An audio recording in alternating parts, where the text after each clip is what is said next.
1 Pedro 4, del 12 al 19, es nuestro párrafo de hoy. El tema del sufrimiento llega al clímax en este párrafo, en concreto en la oración del versículo 19, cuando el apóstol Pedro dice: los que sufrís según la voluntad de Dios, entregaros a vuestro fiel Creador y seguid practicando el bien. Este párrafo es un resumen de gran parte de la carta. Pedro enfatiza la soberanía, el propósito de Dios en la imitación de Cristo en su sufrimiento, quien cuando proferían insultos contra él, pues no replicaba con insultos. Cuando padecía no amenazaba, sino que se entregaba a aquel que juzga con justicia. De la misma manera en que Cristo se entregó a Dios confiando en Él, es como los creyentes perseguidos, sus lectores, debían entregarse y confiar también en Dios. El consuelo y el estímulo son los propósitos de Pedro en este pasaje. Por eso ofrece 7 razones más para animar al cristiano a no limitarse a aguantar el sufrimiento, sino a alegrarse en él. Analicemos el contenido del párrafo. Empecemos reconociendo las oraciones gramaticales. La Nueva Versión Internacional presenta el párrafo en 8 oraciones, una por versículo, así como lo estáis viendo en pantalla. Ahora pasamos a observar oración por oración para descubrir lo que el apóstol les enseñó en cada una de ellas. La primera oración dice: queridos hermanos, no os extrañéis del fuego de la prueba que estáis soportando, como si fuera algo insólito. Como bien expresa un comentarista sobre esta oración, es probable que los cristianos gentiles se sorprendieran más por sufrir persecución que los cristianos judíos, porque estos últimos habían padecido por su fe a través de muchas generaciones. En cambio, los gentiles que se habían convertido estaban acostumbrados a vivir en una sociedad que toleraba una gran cantidad de dioses y de creencias. Lo normal era que estuvieran sorprendidos por la persecución. Pedro enseña en toda la carta que ni el más santo estilo de vida va a impedir que sufran persecución. Por eso quiere animar a sus lectores diciéndoles que no se sorprendan como si lo que están viviendo fuera algo insólito. Era normal que el sufrimiento a causa de su fe les hiciera dudar o incluso les confundiera. Por eso el apóstol quiere que quede claro: la persecución no debe ser algo extraño. Para los cristianos no es algo insólito, sino que es algo obvio, porque de hecho Jesús mismo advirtió a sus discípulos sobre que serían rechazados y que serían perseguidos. Los discípulos estaban avisados, estaban advertidos. Así que la afirmación de esta oración podríamos resumirla así: sufrir por Cristo no es algo insólito. La segunda oración expresa: al contrario, alegraos de tener parte en los sufrimientos de Cristo, para que también sea inmensa vuestra alegría cuando se revele la gloria de Cristo. En esta oración, el apóstol Pedro señala una segunda razón por la que a los lectores no debería sorprenderles la persecución que estaban sufriendo, y es que lo mismo le ocurrió a Jesucristo, por lo que ese sufrimiento les identificaba con él. Y participar de los sufrimientos de Cristo debería causarles regocijo debido a que se identificaban aún más con el Señor. Compartir los padecimientos de Cristo resulta en gozo presente y futuro. El Nuevo Testamento es claro al enseñar que aquellos que toman parte del sufrimiento de Cristo también tendrán parte en su gloria. Pedro presentó esta verdad como motivo para que tuvieran esperanza futura y pudieran regocijarse en el presente mientras soportaban la persecución. Así que la afirmación de esta oración es: sufrir por Cristo es motivo de gozo. Así es, compartir los sufrimientos de Cristo nos identifica, nos une más con Él, y esto es motivo de gozo, presente y futuro. La tercera oración por su parte dice: dichosos vosotros si os insultan por causa del nombre de Cristo, porque el glorioso Espíritu de Dios reposa sobre vosotros. En esta oración hay una clara referencia a las palabras de Jesús que encontramos en Mateo 5:11. Bienaventurados sois cuando por mi causa os vituperen y os persigan, y digan toda clase de mal contra vosotros, mintiendo. Ser vituperado no es simplemente ser insultado, significaba ser rechazado por la sociedad. Y la razón por la que eran rechazados es por el nombre de Cristo, es decir, su asociación con Cristo. La unión con Cristo se evidenciaba de dos maneras. Primero, a través del bautismo público y, segundo, por el nuevo estilo de vida, la nueva manera de vivir. La sociedad les rechazaba por su asociación con Cristo, los marginaba y los acusaba de barbaridades. Pero eso no es una tragedia, sino una dicha. Si un cristiano es insultado por el nombre de Cristo, es decir, por su fe, debería considerarse dichoso o debe considerarse dichoso. Cualquier cosa que sufrimos por causa de Cristo es un privilegio, no un castigo. Esta dicha está en que en esa situación de persecución el glorioso Espíritu de Dios estaba sobre ellos. Esa experiencia del Espíritu de Dios es lo que Jesús prometió en Mateo 10, versículos 19 y 20, cuando dijo: pero cuando os arresten, no os preocupéis por lo que vais a decir o cómo vais a decirlo. En ese momento se os dará lo que habéis de decir, porque no seréis vosotros los que habléis, sino que el Espíritu de vuestro Padre hablará por medio de vosotros. Así que ciertamente debían considerarse dichosos. La enseñanza de esta oración es la siguiente: sufrir por Cristo los convierte en personas dichosas. La cuarta oración dice: que ninguno tenga que sufrir por asesino, ladrón o delincuente, ni siquiera por entrometido. Aquí el apóstol Pedro hace una aclaración importante a través de un contraste. Es dichoso la persona o dichosa la persona quien es insultada por su fe en Cristo, por ser cristiano, por ser cristiana y no por haber hecho algo malo.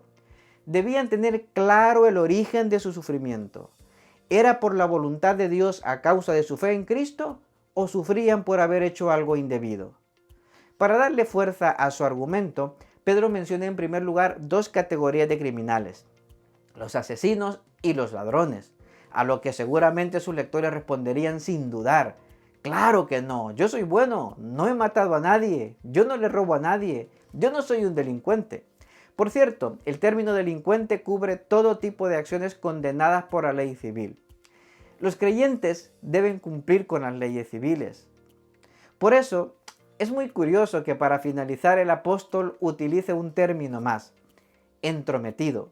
Y para enfatizarlo o para que le prestemos más atención, dice ni siquiera por entrometido. Puede que este sea el término que más le interesaba al apóstol Pedro. Se trata de una palabra muy poco usual, de hecho, en el Nuevo Testamento. Analizando las raíces de esta palabra, podemos deducir que se refiere a una persona que interfiere en los asuntos de los demás sin que se le pida hacerlo. Pero debemos interpretarla en su contexto.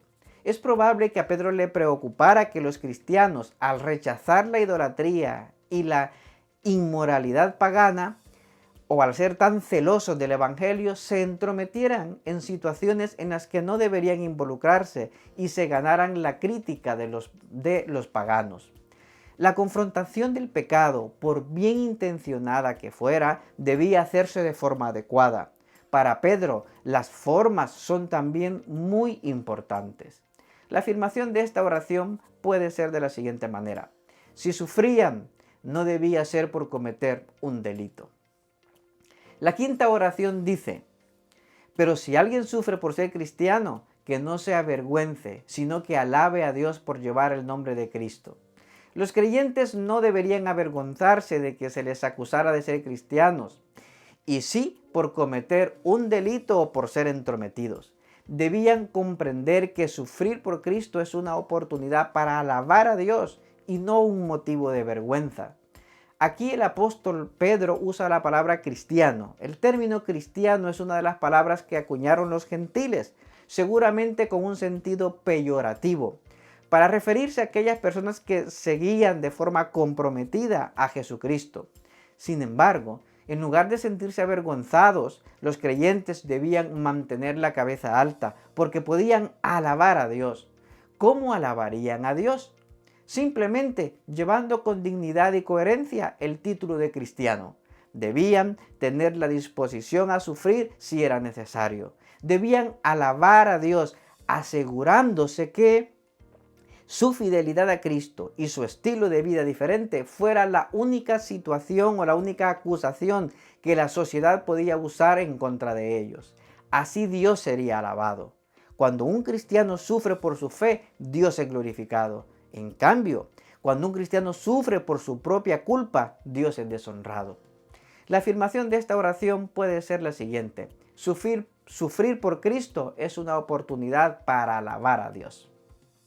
Así es, sufrir por ser cristiano no es una vergüenza, sino una alabanza para el Señor. La sexta oración dice: porque es tiempo de que el juicio comience por la familia de Dios. Y si comienza por nosotros, ¿cuál no será el fin de los que se rebelan contra el Evangelio de Dios? Otra base de consuelo para los cristianos perseguidos es que todos enfrentarán el juicio de Dios. El juicio es para todos y empezará por los hijos de Dios primero. Pedro relaciona deliberadamente a la persecución con el juicio, en parte por razones teológicas, porque entiende que todo el sufrimiento es consecuencia del pecado, pero también porque no quiere que sus lectores bajen la guardia. Su sufrimiento era una prueba y debían asegurarse de no sufrir merecidamente por haber actuado mal, sino por causa de su fe en Cristo. Su sufrimiento, su juicio, era para alabanza de Dios. Sin embargo, el juicio para los que rechazan el Evangelio sería para condenación. Si aún los justos sufren aquí, en este mundo, cuán grande será el sufrimiento de los impíos condenados en el juicio final. En conclusión, Pedro en esta oración está animando a sus lectores y les está diciendo: es la hora. El juicio ha empezado y será para todos. Los cristianos somos los primeros en la fila, pero tened en cuenta algo: si empieza con nosotros y ya es duro para nosotros, piensa en lo duro que será para los que rechazan el mensaje de Dios. Así que es mejor sufrir en el presente por hacer el bien que sufrir en el juicio final al ser condenados por desobedecer el Evangelio. La afirmación de esta oración sería: sufrir por Cristo en el presente es mejor que sufrir la condenación eterna. Efectivamente, es mejor sufrir en el presente por hacer el bien que sufrir en el juicio final al ser condenados. La séptima oración expresa: si el justo a duras penas se salva, ¿qué será del impío y del pecador? Pedro respalda su argumento introduciendo una cita del Antiguo Testamento, en concreto Proverbios 11:31, que dice: si los justos reciben su pago aquí en la tierra, ¿cuántos más los impíos y los pecadores? El justo en el Antiguo Testamento era el que obedecía la ley de Dios. Aquí el justo es el que obedece el Evangelio. De forma similar, el impío y el pecador no son los que desobedecen las leyes mosaicas, sino los que se niegan a someterse a las exigencias del Evangelio. Obviamente, Pedro está de acuerdo con la enseñanza de los Evangelios de que incluso para los creyentes es difícil enfrentar estas dificultades. De nuevo, Pedro advierte de que las pruebas de fe son pruebas serias. El fuego de esas pruebas separará a los que verdaderamente se han comprometido con Cristo de los que no. Pedro está seguro de que a los que se someten al Evangelio les espera una herencia eterna. Pero aquellos que no han querido someterse a las exigencias del Evangelio quedarán excluidos de la comunión con Dios y no podrán ser partícipes de la salvación futura. La seriedad de este tema debería ser suficiente para animar a los lectores de Pedro a perseverar en la fe incluso en tiempos de persecución, ya que Dios, a su tiempo, juzgará a todos, y eso incluye a los que les estaban haciendo sufrir. Entonces la afirmación aquí es sencilla: Dios juzgará a los que rechazan el Evangelio. La octava y última oración dice: así pues, los que sufrís según la voluntad de Dios, entregaros a vuestro fiel Creador y seguid practicando el bien. ¿Cómo deberían vivir los cristianos a la luz de todo lo dicho anteriormente? La respuesta es la conclusión de toda esta sección. El apóstol dice simplemente: los que sufrís según la voluntad de Dios, entregaos a vuestro fiel Creador y seguid practicando el bien. Los que sufrís según la voluntad de Dios se refiere claramente a los cristianos que estaban sufriendo por el hecho de ser cristianos, no por haber cometido un delito o por sus propios errores. Estos creyentes tienen que confiar en Dios, entregándose a Él. Otras versiones traducen encomendándose a Dios. Dios dará a cada uno conforme a su sometimiento o a su rechazo al mensaje del Evangelio. El significado de la frase seguir practicando el bien ya se ha explicado varias veces a lo largo de toda la epístola.